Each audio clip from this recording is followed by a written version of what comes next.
Olá, bem-vindo ao curso de Rede de Computadores.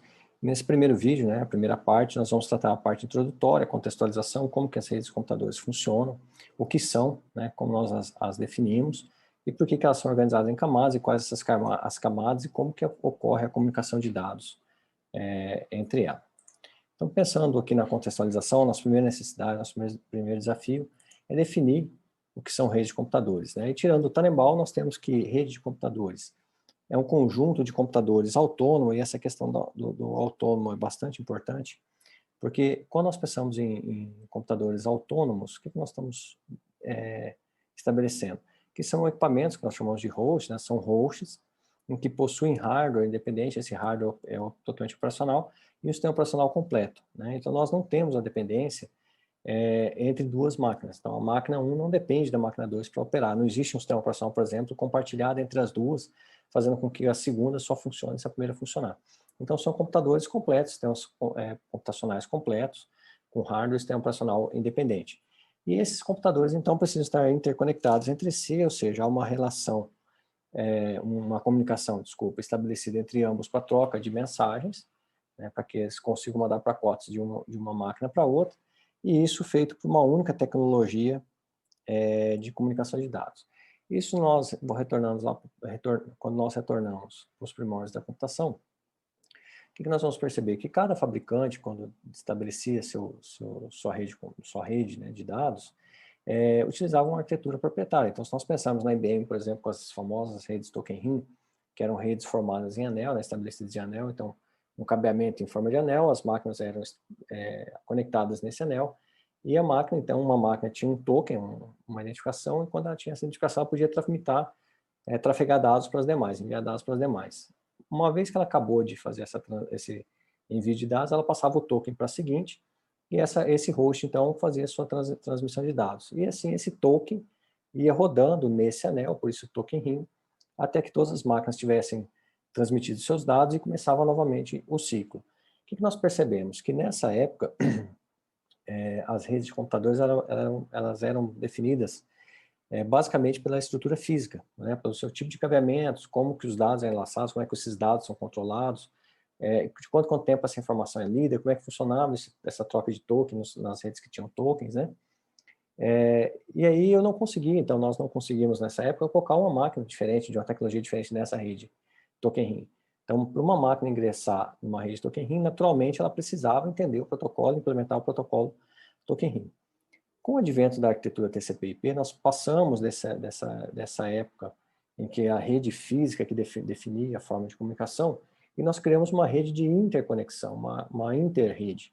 Ou seja, eu tenho agora um protocolo, uma pilha de protocolos, um conjunto de softwares, que estabelece uma rede virtual, digamos assim, nesse primeiro momento, uma rede que não tem um hardware específico por baixo, e essa rede, então, ela se adapta para os hardwares das diferentes redes físicas. Então, eu consigo fazer hoje o trânsito, por exemplo, entre uma rede Ethernet com uma rede ATM, uma rede Ethernet cabeada com uma rede Wi-Fi, que é um outro padrão de comunicação, apesar de ser Ethernet também. E aí, então, nós temos a definição completa. Então, rede de computadores é um conjunto de computadores autônomos, interconectados por uma única tecnologia, e essa única tecnologia pode ser TCP/IP, por exemplo, que é uma rede de interconexão, que permite a troca de informações. E aí a questão que nos vem à mente é qual a diferença de rede de computadores para sistemas distribuídos. Então, rede de computadores é uma rede de comunicação de dados.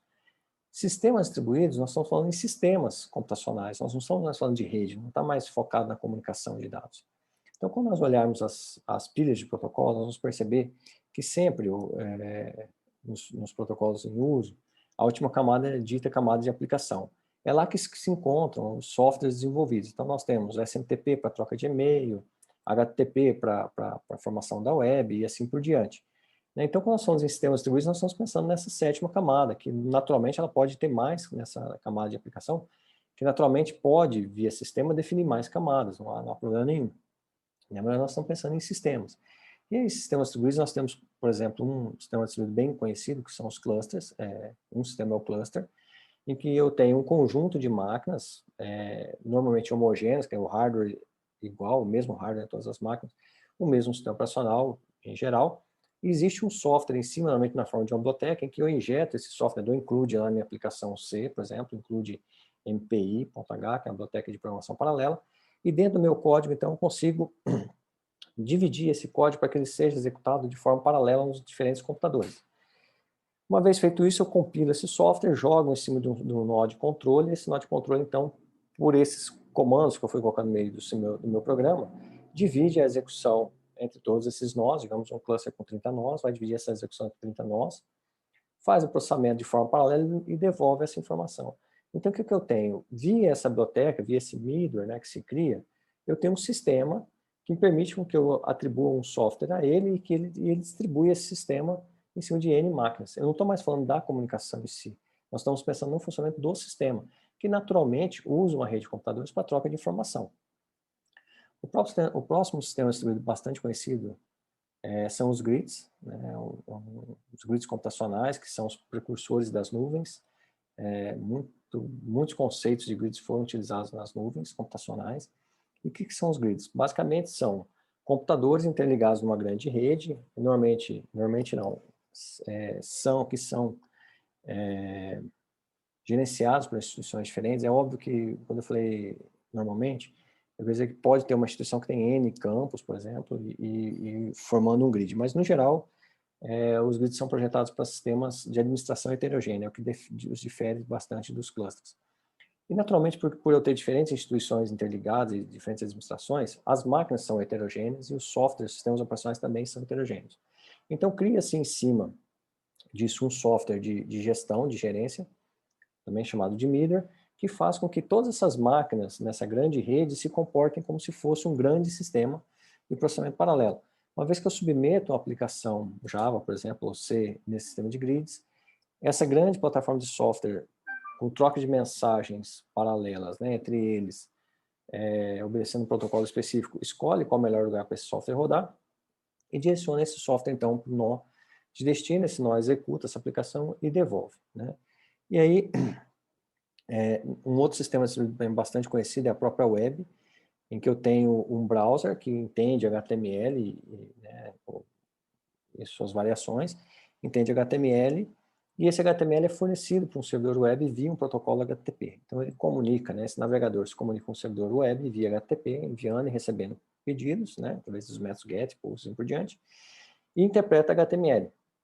Esse HTML, como vocês já sabem, é formado por hiperlinks, e esses hiperlinks nos permitem ir para outra página que está em outro servidor, né?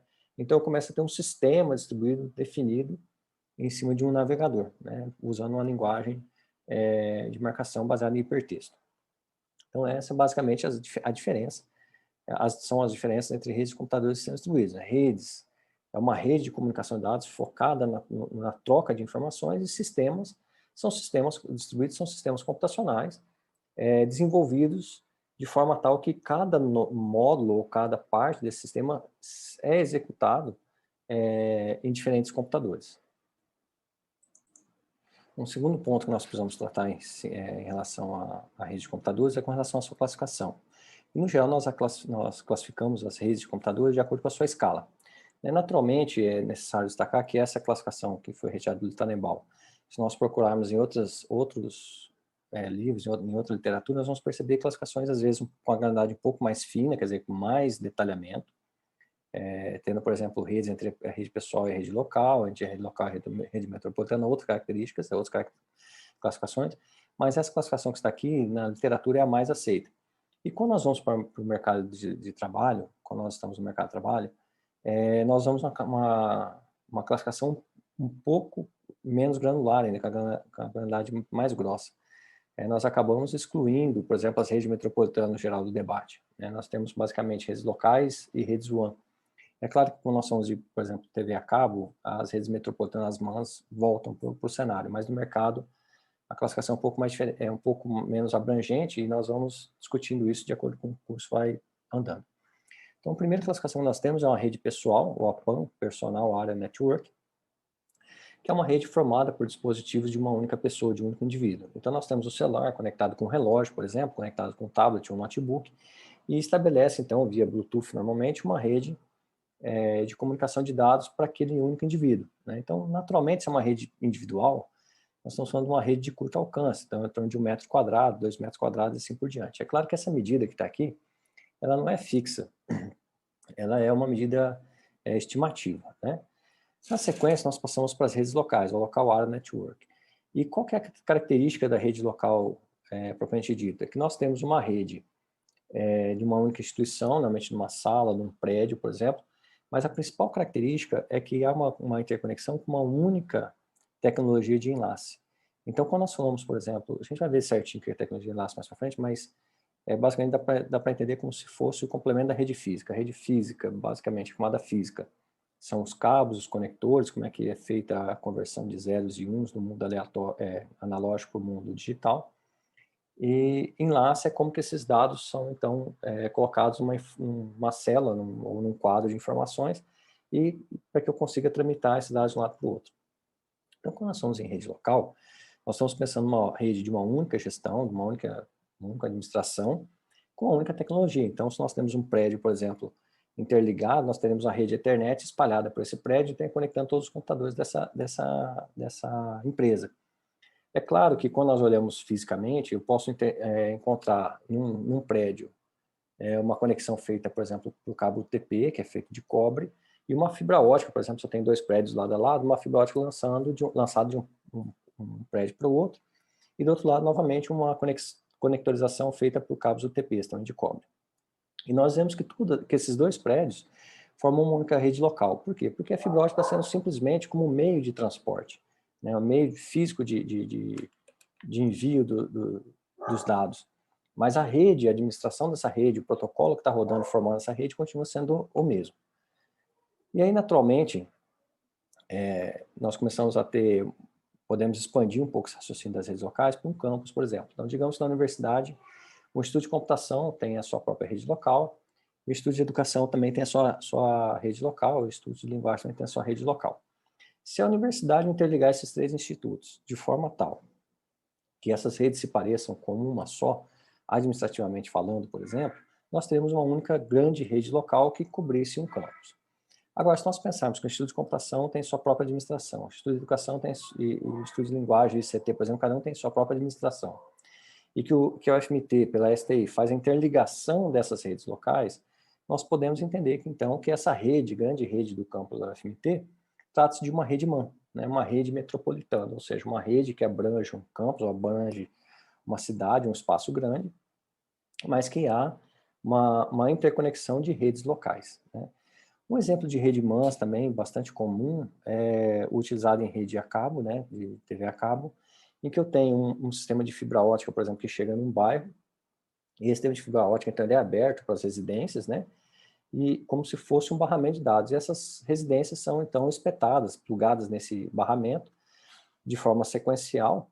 Então, essa grande rede que se forma desse conjunto de casas conectadas nesses barramentos comunitários, digamos assim, compartilhados, formam, então, uma rede metropolitana, uma rede que se estende para uma cidade, em que eu vou conectando a residência das pessoas. Mas percebam que esse conceito de rede MANs e LANs, apesar de eu ter uma escala, né, aqui de rede LAN ser de 1 quilômetro, abranger um campus, por exemplo, e metropolitana abranger uma cidade, dependendo de como eu implemento isso dentro de uma instituição, uma rede de campus pode se transformar numa MAN, e assim por diante, né? E aí, por último, nós temos ali as redes WAN, por último em nível de discussão, né, porque ainda tem a internet, que é uma coisa que a gente vai falar daqui a pouquinho. Temos a rede WAN, as redes WANs, que são redes formadas por grandes operadores, por grandes backbones, né, são redes de operadoras interconectadas entre si. Então, eu tenho redes que têm abrangência ali de um país ou de um continente, né? Mas uma coisa que é característica, eu vou só mudar o slide para poder discutir, uma coisa que é bem característica das redes WAN é que eu tenho, por exemplo, na minha empresa, que é a matriz, por exemplo, aqui nessa parte de cima, eu tenho uma filial separada geograficamente da matriz. Eu tenho alguns sites remotos, pontos de presença que eu tenho, por exemplo, no escritório em outras cidades, e eu tenho usuários conectados remotamente. É claro que eu não tenho, dentro da minha empresa, e até por uma questão de governança, necessidade de fazer essa interligação toda. Não, digamos que seja uma empresa aqui de contabilidade. Não tem por que ela tratar essa interligação como um todo. Então, o que nós fazemos? Interconectamos nessas nossas redes locais nessa grande rede formada aqui, de uma grande operadora, como Vivo, Claro e assim por diante. Então, nós temos ali um backbone, uma rede de uma operadora, uma grande rede de uma operadora, cuja tecnologia não é a mesma que eu estou aplicando aqui na minha rede local, né? Normalmente nós estamos falando de MPLS ou IP ali dentro, fisicamente Ethernet, por exemplo. Então, a tecnologia de rede diferente da que eu estou colocando na minha empresa. Então, essa rede interna, nós chamamos, essa rede, perdão, interna de interconexão aqui, nós chamamos de WAN. Ou seja, é uma rede de operadora, uma rede com grande alcance, que vai então interconectando, em que eu pego minhas redes locais e vou interconectando nessa grande rede, formando então essa rede WAN da operadora. E aí a rede WAN, ela tem protocolos, como eu falei, específicos, né? Normalmente eu tenho MPLS, que é um protocolo de rede privada. Então, por mais que eu estou dentro de uma grande nuvem, né, uma grande rede de uma operadora, as máquinas do cliente A não conseguem ter acesso às máquinas do cliente B. Então, existe um isolamento entre essas redes, né? E a rede MPLS então é dita como uma rede privada para cada cliente que eu conecto. Eu tenho uma nuvem MPLS da operadora, então, e entrego uma rede MPLS para cada cliente. Uma outra rede também que nós conhecemos bastante é a rede IP, que nada mais é que o acesso à internet pública, né? Então, como é que é formada essa rede IP na nossa visão, né? Por isso que eu fiz uma observação no slide anterior. Então, basicamente, eu tenho esse backbone WAN aqui, digamos que esse backbone seja da Oi.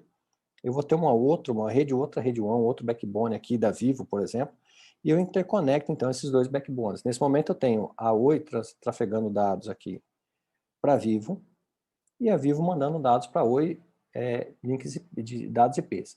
Então, a Oi detém um conjunto de IP válidos, fornecido pela IANA, e aí nós vamos ver mais tarde que a IANA define essas faixas IPs e passa para os regionais, e esses regionais entregam para os operadores, então nós vamos ter a LACNIC distribuindo, e o NIC-BR distribuindo IPs aqui no Brasil.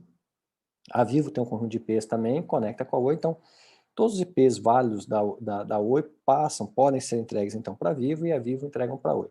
Da mesma forma, a Vivo se integra, por exemplo, se conecta com a rede da Claro.